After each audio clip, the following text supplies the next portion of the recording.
I wanted to talk about the importance of social media. Now, it's a double-edged sword, and I can appreciate why some people are a little bit reluctant to do all this sort of stuff, but it's worth knowing about. I wanted to talk about mostly the kind of Twitter and Facebook campaigns that can effectively be run. But before I wanted to do that, and John, I saw your phone last night, so I assume you might want to have a little kick through this bit. No, I am going to get a smartphone shortly. So, it's becoming more obvious. Hands up, who's got Twitter? Hands up, who's got Facebook? Who's got Facebook and Twitter? Okay. So another question, who So- uses Twitter? So, who would like to set up a Twitter account? And I'll tell you how, and I'll tell you why. Twitter is probably one of the most effective ways of getting your message out to the general public and to others that are active campaigners and people that have got an active interest in making a lot of noise on the social media. 5 years ago, it wouldn't have made a damn bit of difference. You know, I remember being in an event once and somebody started talking about Twitter, and you thought, oh, what on earth? What are they talking about? You know, what difference will this make? But it's career altering. It's government changing.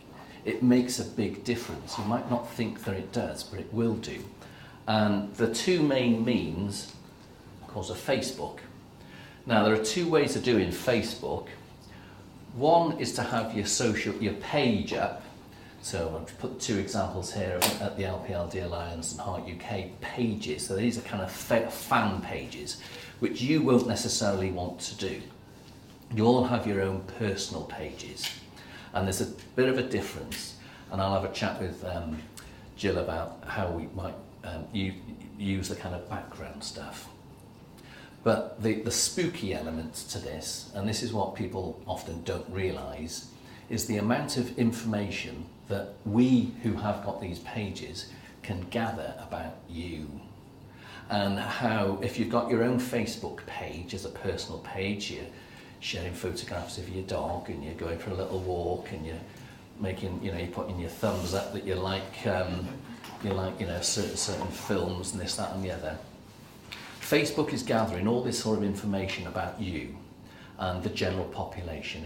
We don't know the personal profile of you, but we will get an impression and an understanding of who is interested in these conditions that we might represent or the areas that we are talking about.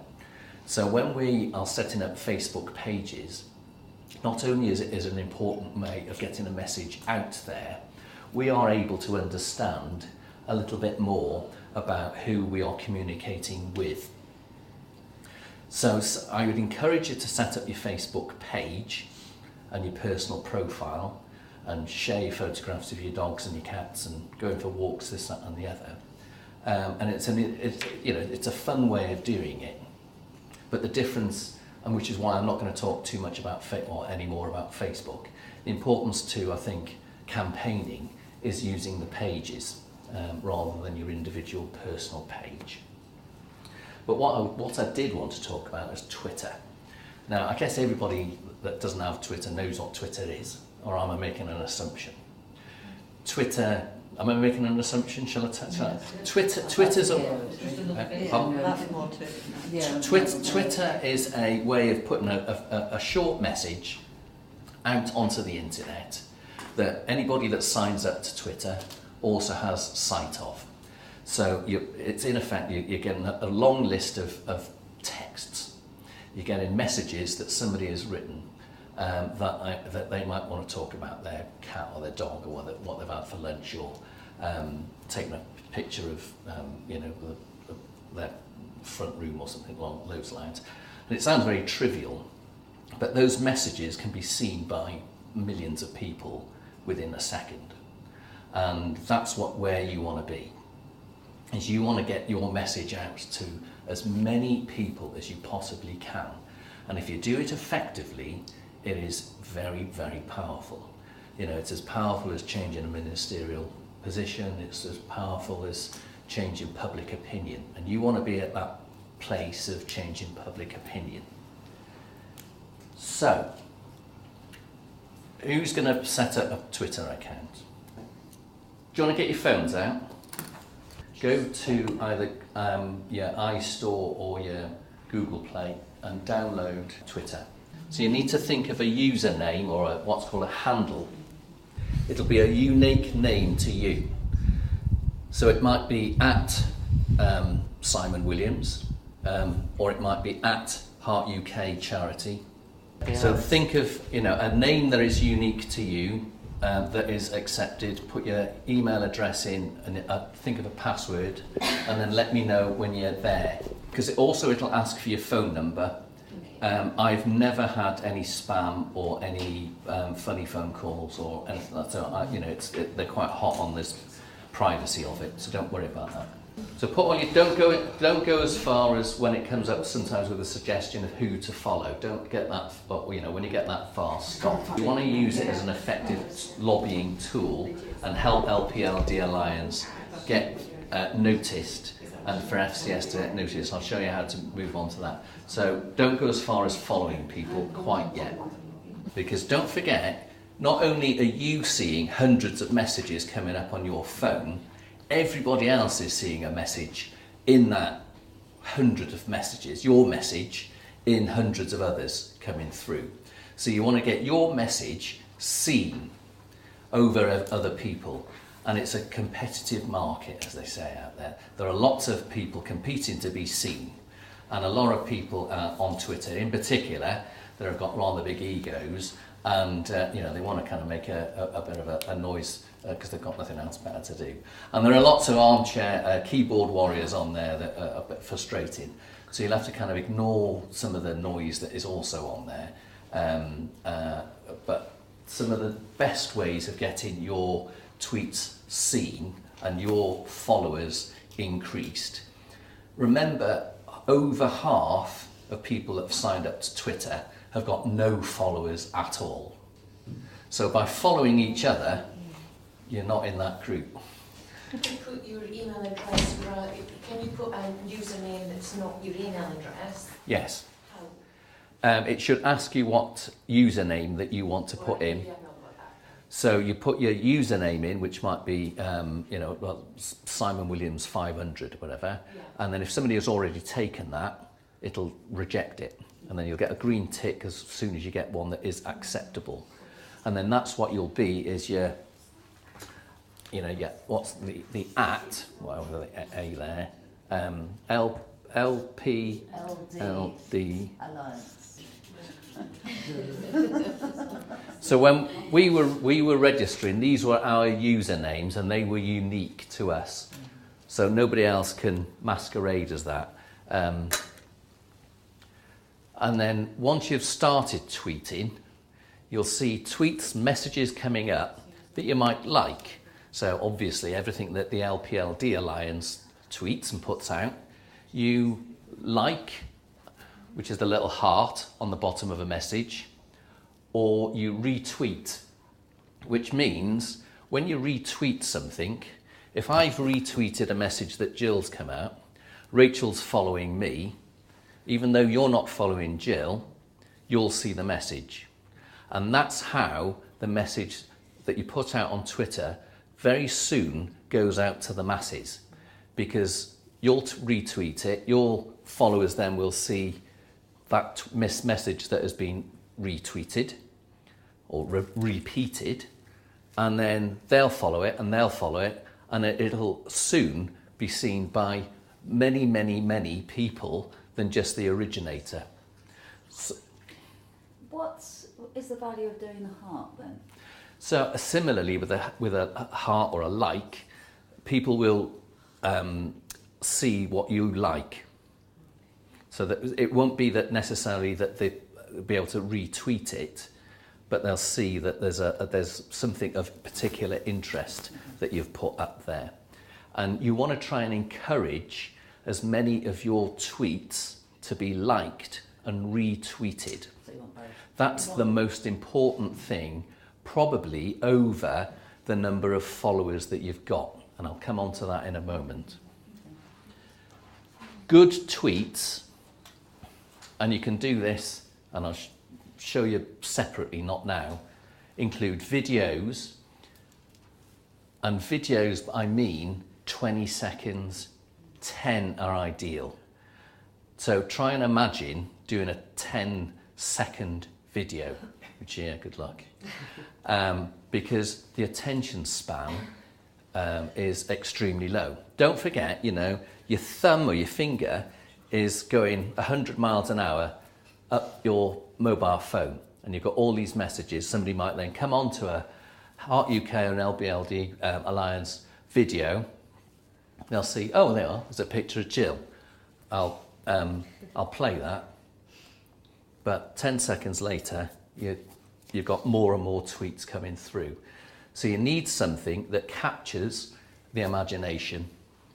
And Jill we do little videos which you can then use on your tweet feeds to improve the way people look at you, want to follow you. If people think you're an interesting character and you're putting out interesting messages, they'll start following you. And then to get that message then shared through your network with people that you've no idea who they are, they might be at the other side of the world, they'll then see the message that is being shared by LPLD Alliance or Heart UK. And it sounds a bit odd and confusing, but it works. And it's relatively straightforward once you get into the swing of it on how you do it. Similarly, putting just ordinary pictures. The best ones are always the personal pictures. So it's the selfies, right? So take pictures and attach the pictures. Twitter have done it really easily now, particularly with decent phones. Sorry, John. On how you attach pictures. The tweets with pictures and the tweets with videos, even if it's just an image, it's better than putting just the text. If you just put the text, it'll get lost. If you see a newspaper article or something online on the news, you can also attach it as a link. And when you put the link on, up will pop an image that is taken from that news story. So it'll be done automatically for you.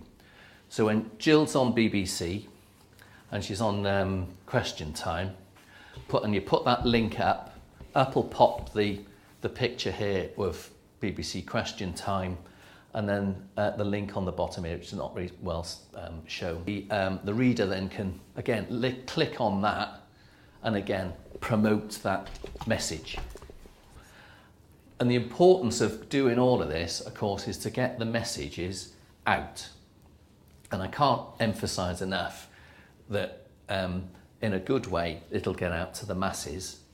But if you also put something there that's a little bit dodgy, or you regret, be very cautious, because it'll be seen by many, many people, and you can't get it back. You can't delete. You can delete your tweet, but if somebody's retweeted it, you can't get that back. So just be cautious on your language, appropriateness of what's put up there. Swearing and this, that, and the other will put people off. And try and be as engaging and as positive as you possibly can, and you will see that people will then start appreciating what you put out.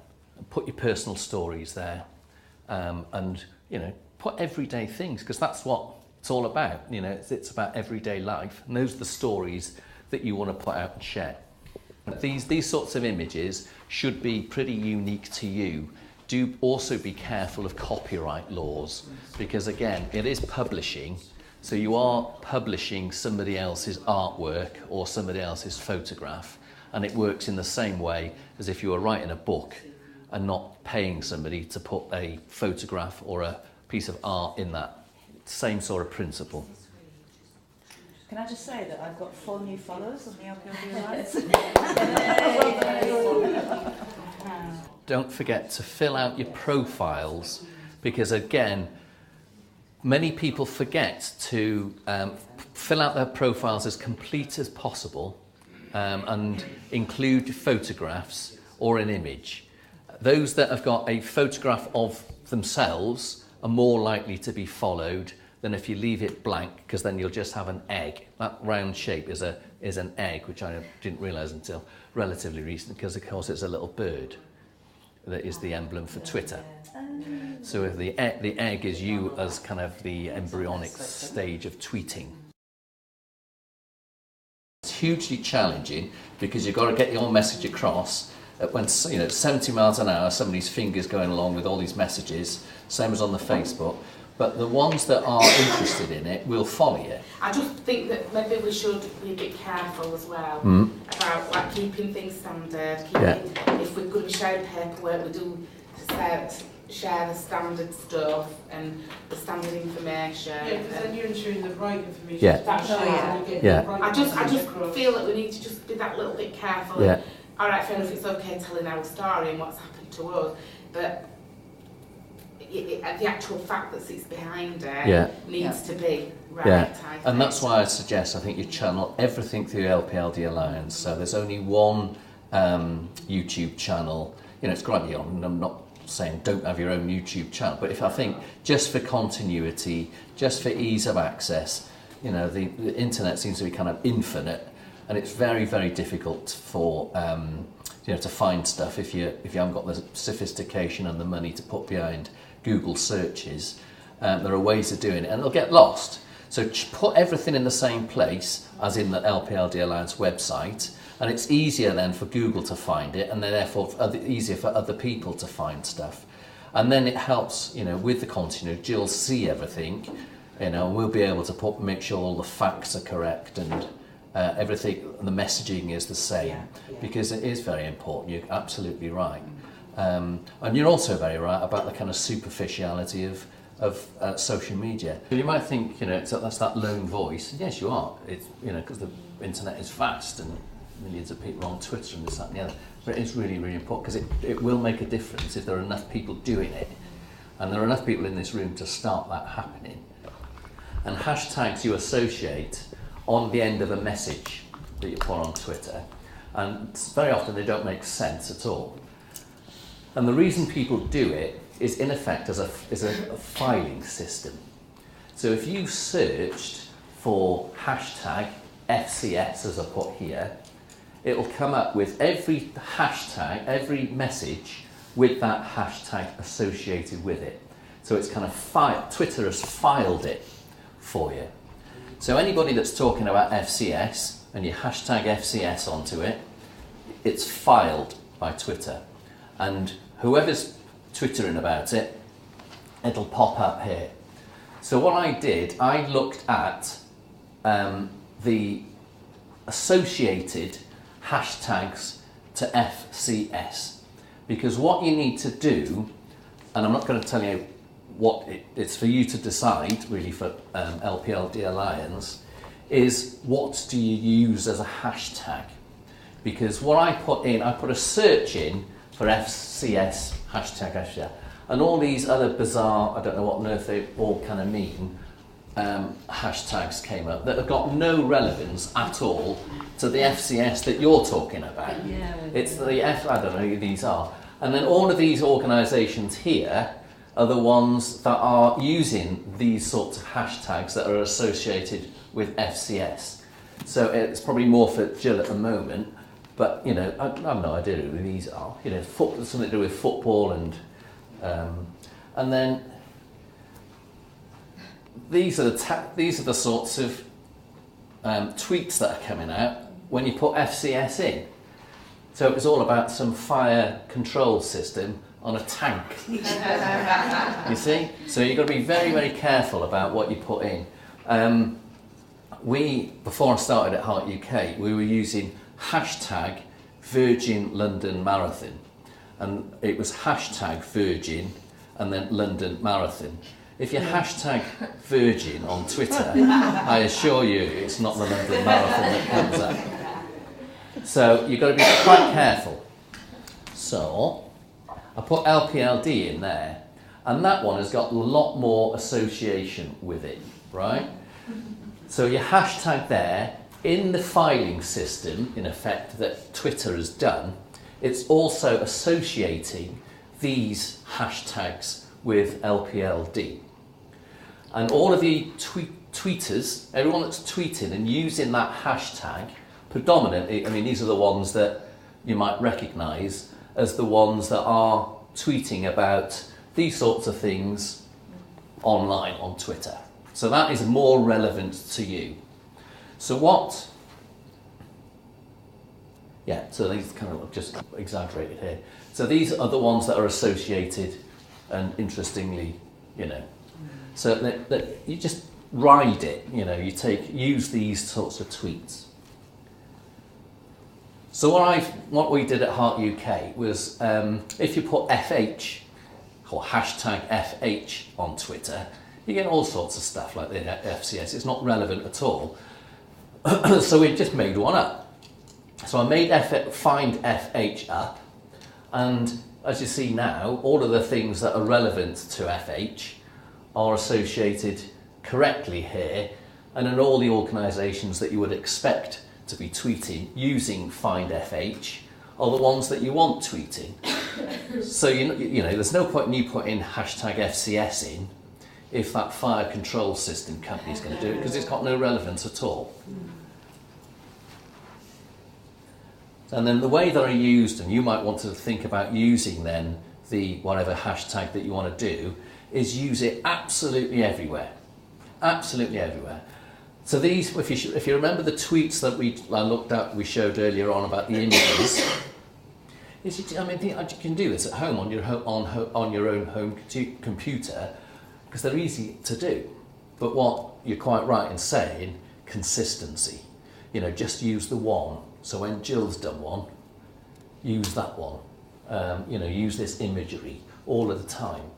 And then when the latest guidelines came out from NICE about the FH guidelines, I registered findfh.org.uk.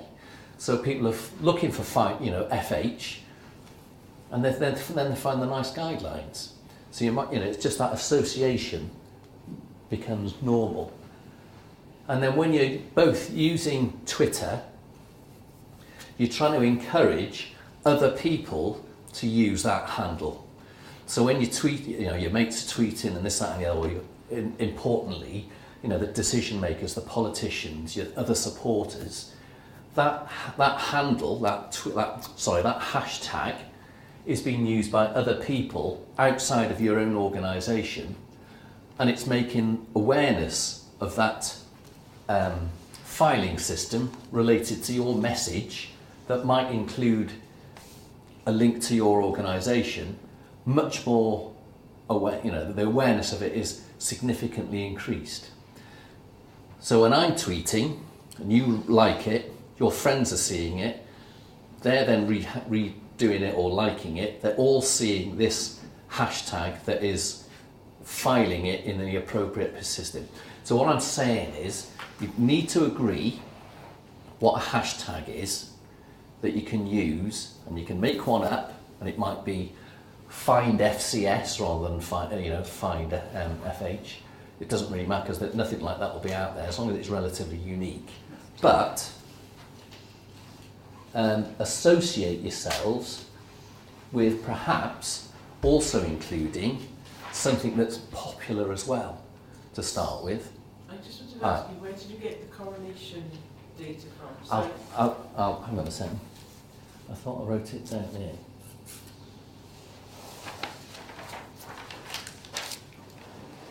Yeah, I'll come on to it in a minute. Hang on. It's in the top secret a little bit. Yeah. So kind of summary, because we're running out of time. With the tweets, be visual. So use all the images, use the little infographics, use videos, use photographs, personalised selfies, that sort of stuff. Be factual and accurate, kind of obvious stuff. And then retweet other people's accounts. Even if you start off just following each other, retweet each other's accounts. And then be positive. There's a lot of negativity on Twitter, I find, and it's getting worse. Try and kind of buck the trend and be positive about stuff. So, these are my top secret tips here. You can ideally tweet, yourselves as you're going along and doing whatever you need to do 2 or 3 times a day. There are these 2 programs here that are free. Now, Hootsuite used to be totally free, but it's now limited, but it's sufficient for the purposes of loading up your tweets for the week or 2, and you might do it on a Sunday afternoon or a Monday morning, what we do. You put your tweets for the week in, put all your photographs in, and they'll be timed to come out throughout the week. So you don't have to do it all the time. You can forget about it once you've done it, and then maybe do some routine-y type everyday tweeting. So what you might want to do is, and perhaps it's more for Jill, Becky perhaps, to do standard tweets with factual, messaging, and then in between that, and then book those in, and then in between that have the personal ones that you might do every day. What you can do on this site here, and again this is a free site called Manage Flitter, which is where I got the hashtags from, is you will be able to see when your tweets are read and what the kind of behaviour is of your Twitter users. So if you're following Heart UK, I don't know you personally, but as a collective, so when are the most popular times, what's the popular day that tweets will be read and looked at? And that's when you want to get your tweets out. So when you're loading up your Hootsuite or your Twitter, these are just the free ones, you're loading them up to go out at the times when more than likely, your audience is going to be reading it. So it's more than likely to be on somebody's feed rather than lost. There's no point in sending somebody a tweet at 10 o'clock at night if nobody's reading them. But this will be able to show you when your followers are more than likely to be reading your tweets, or reading tweets in general. Did you say TweetDeck was similar to Hootsuite? Hootsuite and TweetDeck are the ones that you book your... Pretty much, yeah. They're a bit limited on the number you can put out, but it's still manageable. Hootsuite then, rather naughtily, they started charging.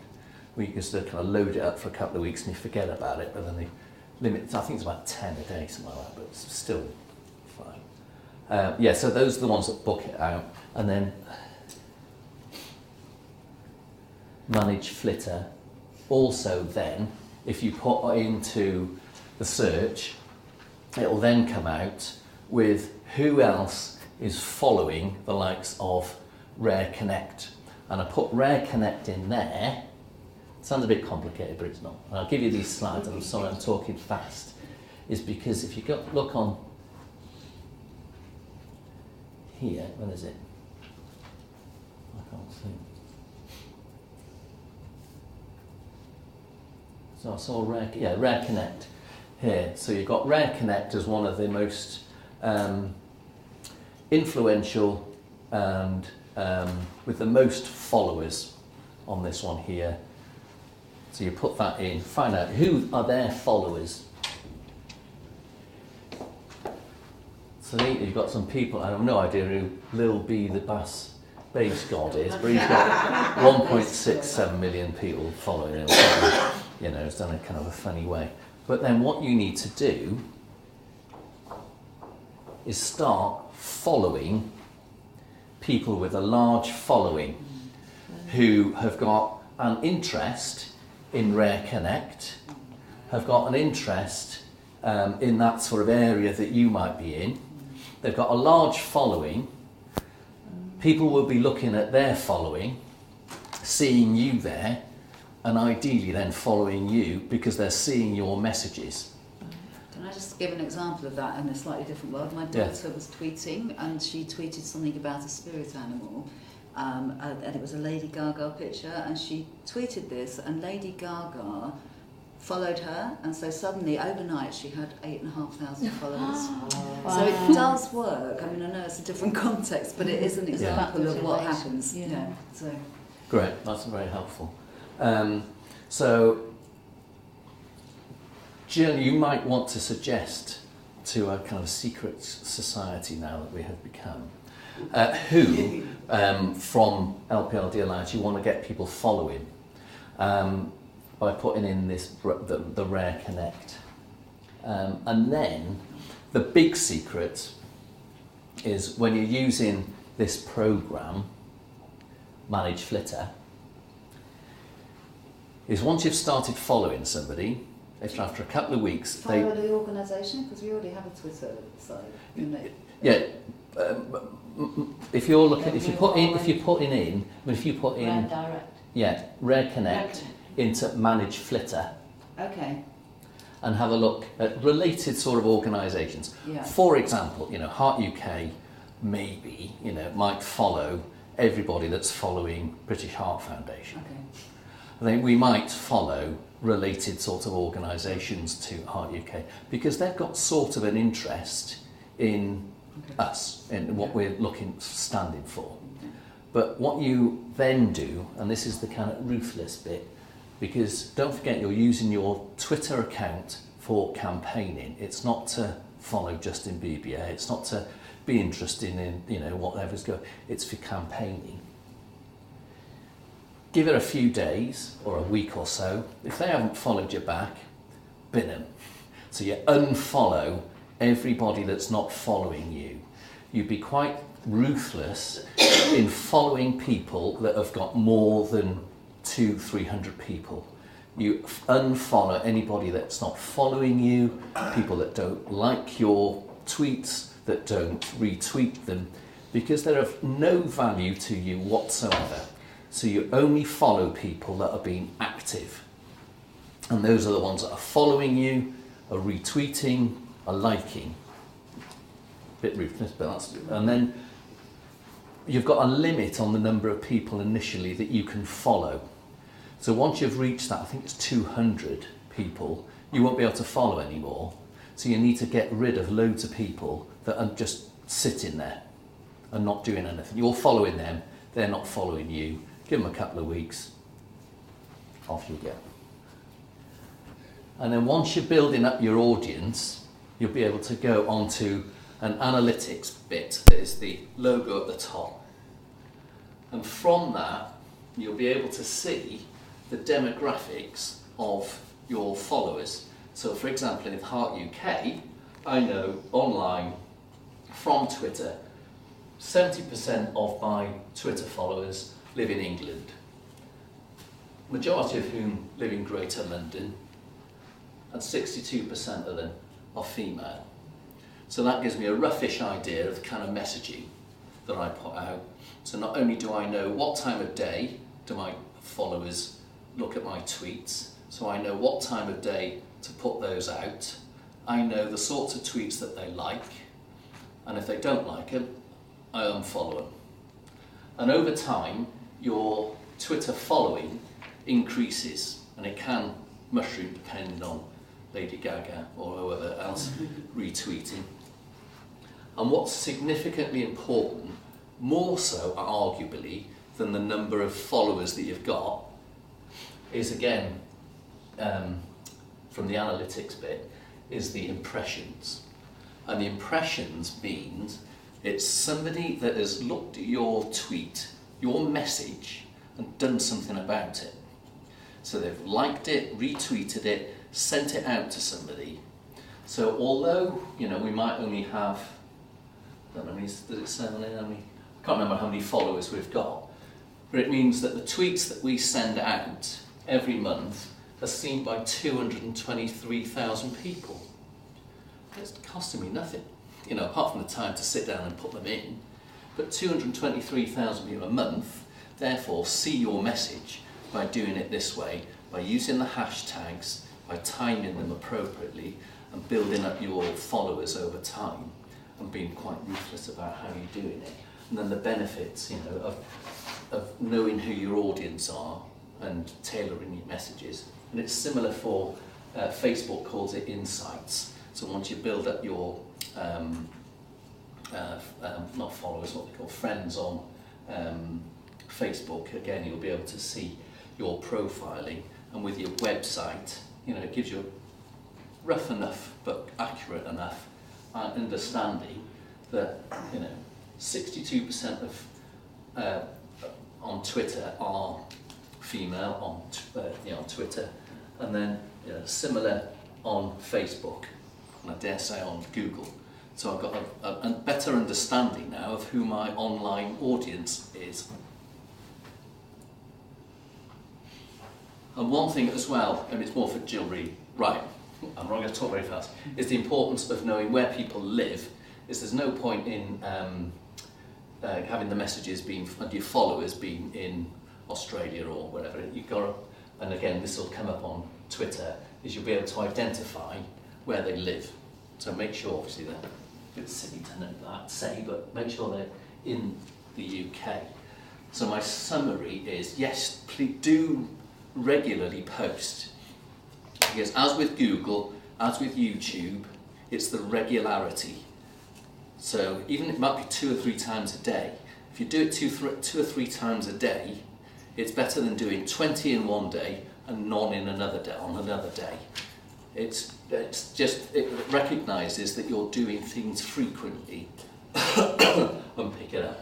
Again, on the videos and pictures, and retweeting other people, because if you retweet somebody else, they'll think, oh, he's interested in me, I'll retweet something of theirs.